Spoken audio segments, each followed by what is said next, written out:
Bonjour, madame, monsieur et bienvenue dans le journal. Le port autonome de Cotonou autorise à nouveau les importations vers le Niger. Pour quelles raisons? On en parle dans un instant. Grave incendie dans un magasin de stockage de la société BTP Satom le jour de la Noël. Dans le village d'Agonsoujar, plusieurs objets partis en fumée. Puis, attaque dans le centre du Nigeria, près de 200 morts selon un nouveau bilan.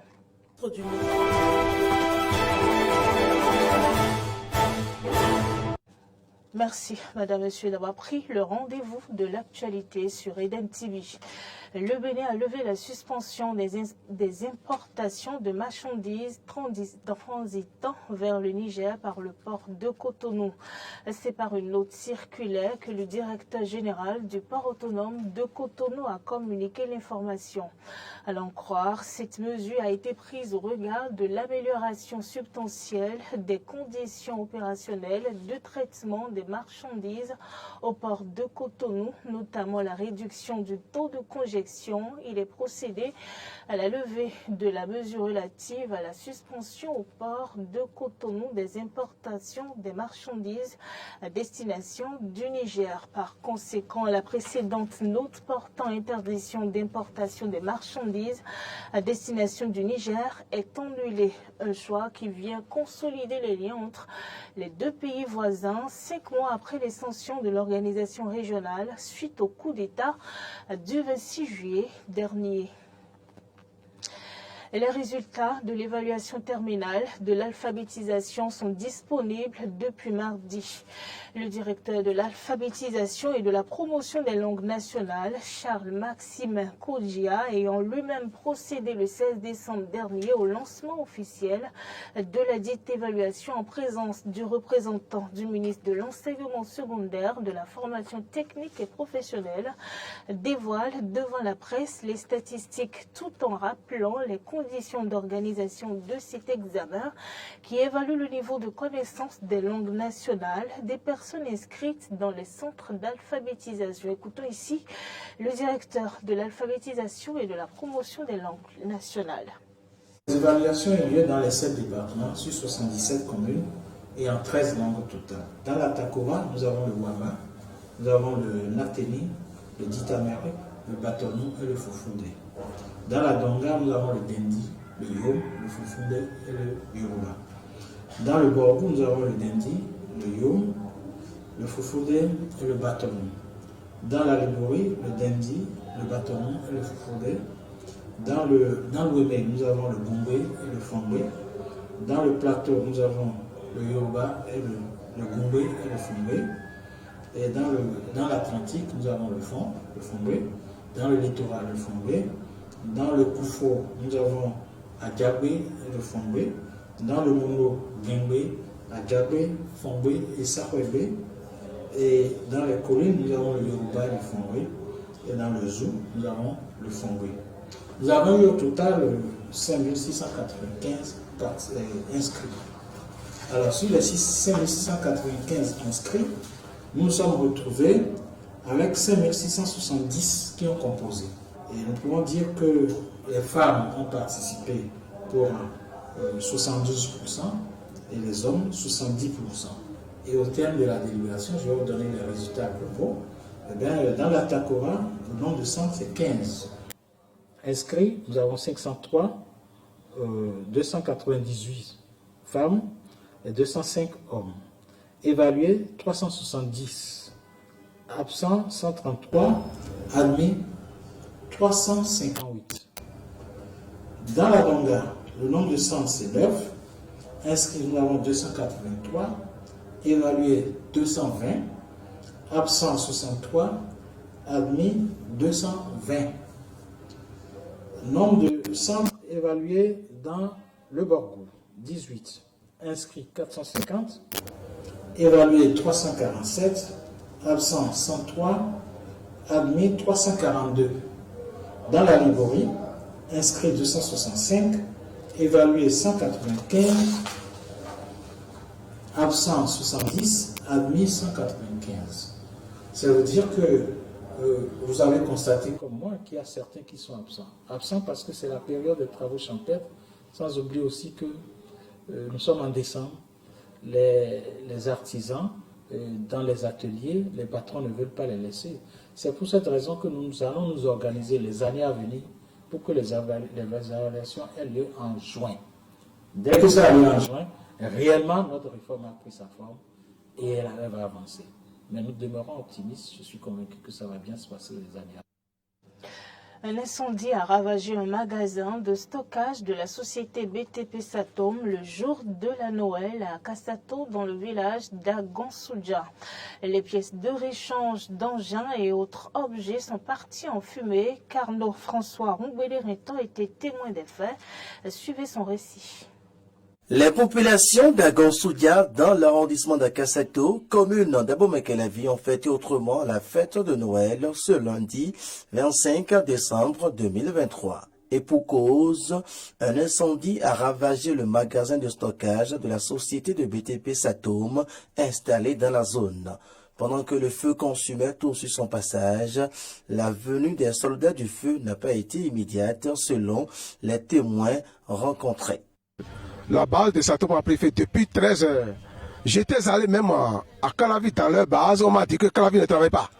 Et on a dû appeler Kokodji, Cotonou, partout. La première vague qui était arrivée, ils n'ont même pas d'eau dans leur véhicule et ils sont partis.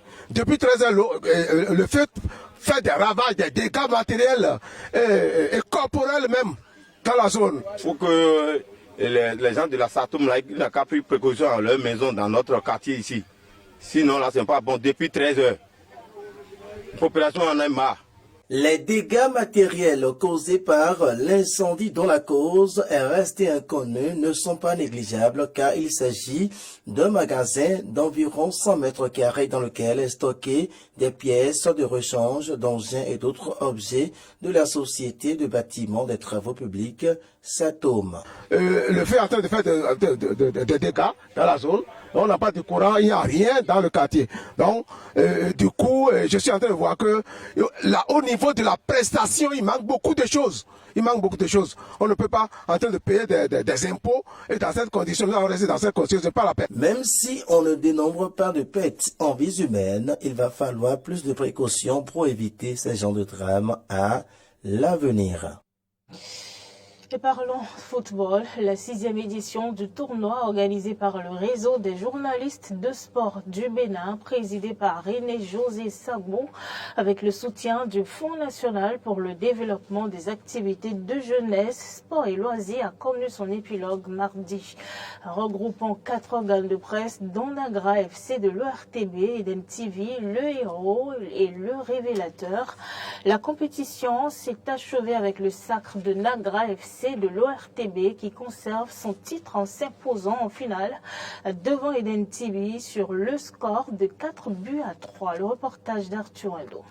Sérénité, force mentale et fair play ont caractérisé les joueurs de Nagra FC de l'ORTB et ITV International de Eden TV au cours de cette importante confrontation. C'est une finale marquant la 6e édition du tournoi intermédiaire de football. Les protégés du directeur général, donc Lamabalo, n'avaient qu'un seul objectif, détrôner leur adversaire et donner la joie à ce public sorti massivement pour prendre part à cette grande fête du football. Mais avant, Sidikou Karimou, président de la Fédération béninoise de handball, a laissé un message. Bon match à tous, fair play que le meilleur gagne. 20h30 minutes. C'est le coup d'envoi. Les tentatives de frappe proviennent de part et d'autre des deux équipes. Les joueurs de Nagra FC semblent mettre en place une tactique défensive qui permettra à la 3e minute de jeu de faire trembler les filets du côté de Eden TV Diaspora FM. Le but est signé numéro 10, Jaurès Zanou.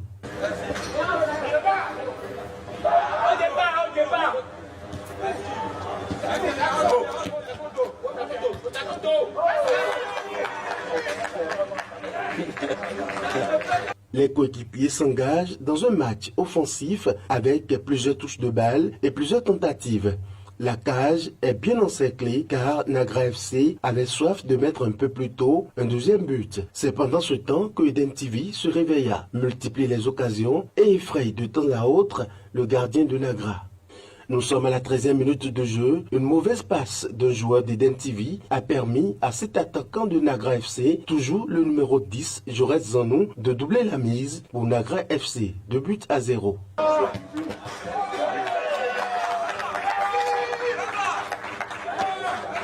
Eden TV Diaspora FM reprend la possession du ballon, tente quelques occasions de frappe, mais c'est finalement au travers de cette occasion que les Bleus vont réduire le score. Le but est signé à Glossy Jacques, dossard numéro 44, et est marqué à la 15e minute de jeu. Eden TV 1, Nagra FC 2.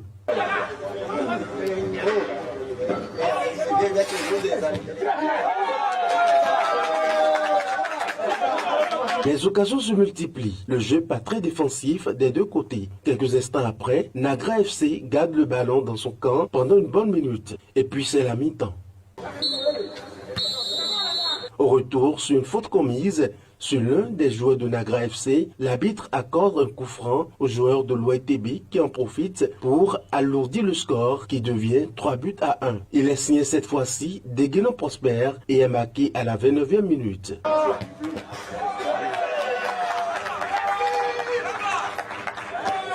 Il a suffi attendre juste la 31 minutes de jeu pour voir ce but, une frappe lourde qui transperce les buts de Nagra FC. À Glossy Jacques signe ainsi son doublé à la 31e minute.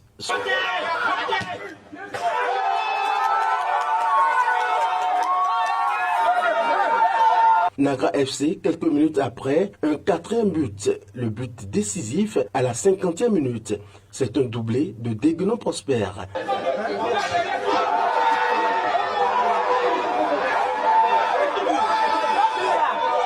La compétition s'achève avec le sacre de Nagra FC de l'ORTB qui conserve son titre en s'imposant devant Eden TV Diaspora FM sur le score de 4-3. Et on va suivre à présent quelques impressions des participants à cette 6e édition du tournoi intermédiaire de football. Que ce fut dur, que c'était chaud. Ça reflète ce qu'on a vu au premier match. L'équipe d'Eden est revenue vraiment pour une revanche et ça s'est senti sur le terrain. Je pense que le talent des joueurs d'abord, ça marque, et puis la rage du vainqueur, parce que c'est comme un chien qui tient son os dans la bouche. Pour le lui arracher, je pense qu'il faut vraiment se lever très tôt. C'est un match très plaisant, il faut dire, parce qu'on a assumé convenablement notre rôle. On était venu connaissant bien la puissance de l'équipe de Nagra et on s'est dit on allait tenir, on allait les contenir jusqu'à la fin. On y est arrivé, jusqu'il y a eu quelques erreurs qui nous ont coûté très cher, et d'où la victoire de Nagra. Une vraie résistance.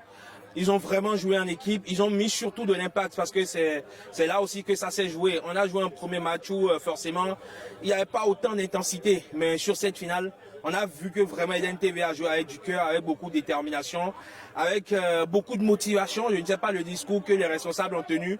Peut-être qu'il y a une prime supplémentaire qui leur a été promis, je ne sais pas. Mais on a vu vraiment qu'ils y ont vraiment mis du cœur. Et à ce défi physique, je pense que Nagra a répondu aussi valablement, même si ça a été un peu difficile. Nous avons joué ce soir un grand match et nous n'avons jamais participé à ce tournoi. C'est une première participation. Nous sommes venus en finale et nous avons rencontré une équipe qui a remporté 3 fois le trophée, à qui nous avons fait très mal déjà en poule et très mal en finale. Et n'eût été un peu de chance, on aurait pu soulever ce trophée. Je pense quand même qu'on leur donne rendez-vous à l'édition prochaine et pour leur faire la fête. Je pense qu'on ne peut que se réjouir. C'était une fête des médias, c'était un jeu. Je ne sais pas si le meilleur a gagné, mais nous, on n'a pas démérité et c'est le plus important. Maintenant, il y a des défis à relever.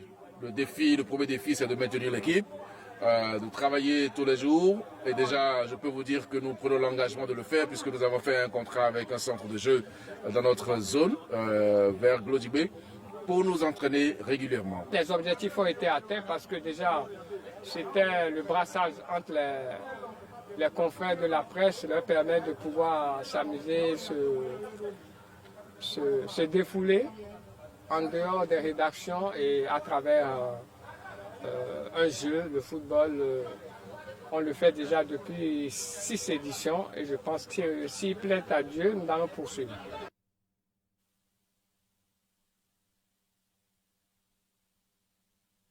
Le bilan des attaques des villages de l'État du Plateau dans le centre du Nigeria entre samedi soir et mardi matin s'est alourdi mercredi 27 décembre à près de 200 morts, ont indiqué les autorités locales. Le président du conseil du gouvernement de Bokos, Mondei Kassa, a déclaré avoir dénombré 148 villageois de Bokos massacrés de sang-froid lors de sa rencontre avec le vice-président du Nigeria, auquel s'ajoutent au moins 50 personnes tuées dans 4 villages de la circonscription voisine de Barkel-Ledi, selon Dixon Sholom, un élu de l'Assemblée locale mercredi. Le président nigérian Bola Tinubu, après avoir condamné fermement les attaques, a ordonné aux agences de sécurité d'intervenir immédiatement, de parcourir chaque parcelle de la zone et d'appréhender les coupables. Les populations des régions du nord-ouest et du centre du Nigeria vivent dans la terreur des attaques des groupes djihadistes et des bandes criminelles qui pillent les villages et tuent ou enlèvent leurs habitants. Depuis des années, une âpre compétition fait également rage entre éleveurs et agriculteurs sur ce territoire, les seconds accusant les premiers de saccager leurs terres avec leur bétail. Voilà, vous l'auriez compris, sans transition, nous étions allés aux nouvelles sur le continent africain. Plusieurs Nigériens laissent leur peau dans des attaques menées par des groupes armés entre samedi soir et mardi matin dans l'état du Plateau, dans le centre du Nigeria, selon un nouveau bilan communiqué hier par les autorités locales. Et c'était le récit de Carole Olaye. Ce journal se referme. Merci, madame, monsieur, de nous avoir suivis. Passez d'agréables moments de fin d'année en notre compagnie.